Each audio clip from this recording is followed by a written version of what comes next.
වුණා වැඩි හුතින්ම පරිසම් වුණොත් අන්න තමුන් එතනින් ගැලවෙනවා. ඒ කියන්නේ ගැලවෙන්නත් අපි පරිසම් වෙන්න ඕන. කර්මය හොඳ වෙලා හොඳට ඇතිනේ කියලා හිතාගෙන බෑ. දැන් අපි හිතමු වැස්ස ගැන වහිනකොට අපි ආමන් නිවන් දැකපු කෙනෙක්නේ මාව තෙමින එකක් නැහැ. මං ගිහිල්ලෙන්නම් කියලා කිව්වොත් නොතෙමි හරිද? නෑ වයස දන්නේ රාද්ද නැද්ද මොකද්ද කියන්නේ? අනිත් ඒ වැස්ස ඕන අයද තෙමන්නේ? නෑ. ඉතින් අපි ඒකට අපි ප්‍රඥාවන්ත වෙන්න ඕන කුඩයක් අරගෙන යන්න. ඉතින් අන්න ඒ වගේ තමයි මේ ආරක්ෂාව කියන එක. මමත් ආරක්ෂා වෙන්න ඕන. මමත් ආරක්ෂා වෙනවා. මගේ ආරක්ෂාව ගැන මමත් හොයනවා නිතරම. ඉතින් ඕගොල්ලත් හොයන්න ඕනේ එහෙම. මේ අවදිමත් බව තියෙන්න ඕන. මොකද අපිට ලෝකය දන්නේ නෑනේ. නේද? මේ নানা ආකාර මිනිස්සු ඉන්නේ. අපි දන්නේ නෑ. මනස කියන එක ක්ෂණයක් පාසා වෙනස් වෙනවා. ඒක නිසා ආරක්ෂාව කියන එක කර්මය කියන එක දෙපැත්තටම ආරක්ෂාව අවශ්‍යයි. අපි කොච්චර ආරක්ෂා වුණත් අපි කරලා තියෙන පාපයක් නම් අපිට විපාක දෙනවා. ඒක හරියි. අපි කරලා නැති ඒවට අපිට ඒත් අපි ආරක්ෂා වෙන්න ඕන. එතකොට තමයි අපි කරලා නැති නිසා අපි ආරක්ෂාව අපි හොඳින්ම තිබුණා එතන. ඒ නිසා මට මුකුත් උනේ නැහැ. මං ආරක්ෂා වුණ නිසා. ඒ ආරක්ෂාව උනේ නැත්තම් ඒ කියන්නේ මට කර්මයක් තියෙනවා සිද්ධ වෙන්න ඒක. ඒ නිසා තමයි ඒක උනේ. ආරක්ෂා වුණත් කර්මයක් තියෙනවා නම් වෙනවා. ආරක්ෂා නොවුණත් කර්මයක් තියෙනම් වෙනවා.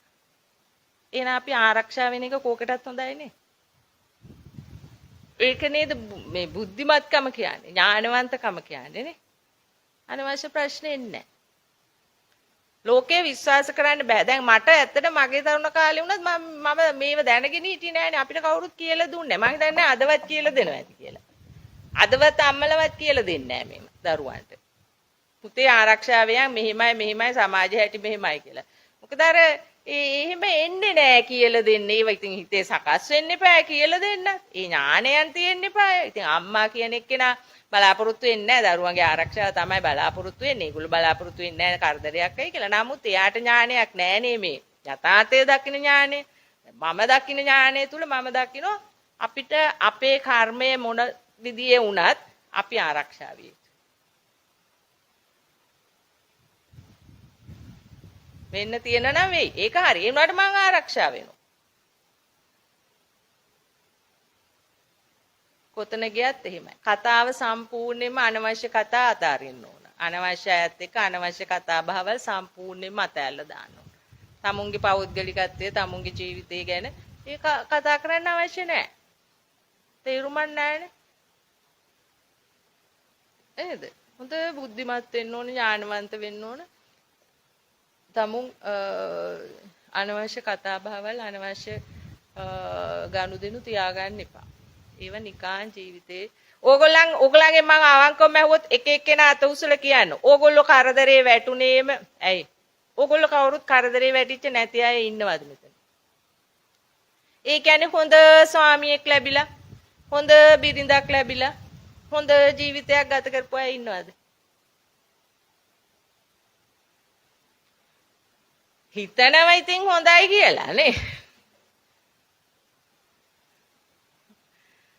තමන්ට ඕන විදියට වැඩ කරන්න දෙන, තමුන්ගේ නිවන් මාර්ගයට උදව් කරන, තමුන්ගේ විමුක්තියට උදව් කරන, තමුන්ව හොඳට අවබෝධ කරගත්තු දැනගත් එහෙමයි ලැබිලා තියෙද? කෙලින්ම කියනවා නම් එහෙමයි නෑ. එහෙමයි ලැබෙන්නේත් නෑ. ඇයි? පෘථග්ජනේ ඔක්කොම ඉතින් එකම ලෙවල් එකේනේ ඉන්නේ. හැමෝට ප්‍රශ්න නැති කවුරුත් ඉන්නවද? ජීවිතේ බැට කාපු නැති අය ඉන්නවද? නෑ. ඒක තමයි අත්ත කතාව. නෑ.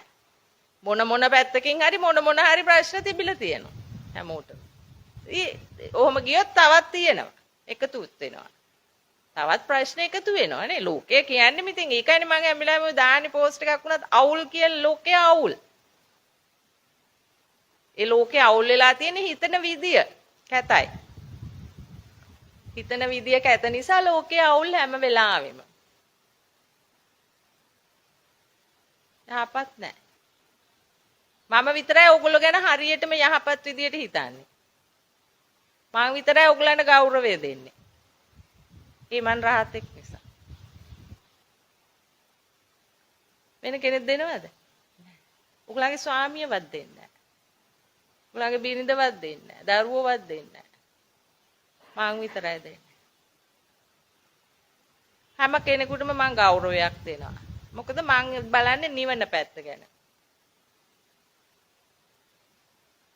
මේ මනුස්සයටත් නිවෙන්න පුළුවන්. මේ මනුස්සයටත් පුළුවන්.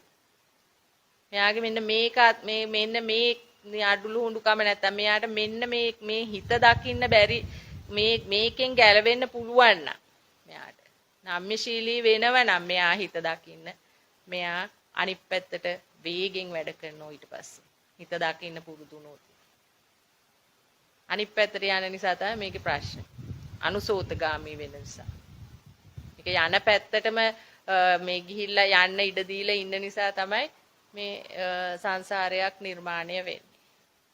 මේක පටිසෝතගාමී වුණොත් මෙන්න මේ අනුසෝතගාමීව මේ හැදෙන විදියට බැඳි බැඳි අනේක දැක්කොත් මේක නතර වෙනවා. ඒකයි මේකේ තියෙන වටිනාකම. ඉතින් ඒක ලේසි පහසු නැත්තේ වෙන කිසි දෙයක් නිසා නෙමෙයි මේකේ තියෙන ජරා ගතිය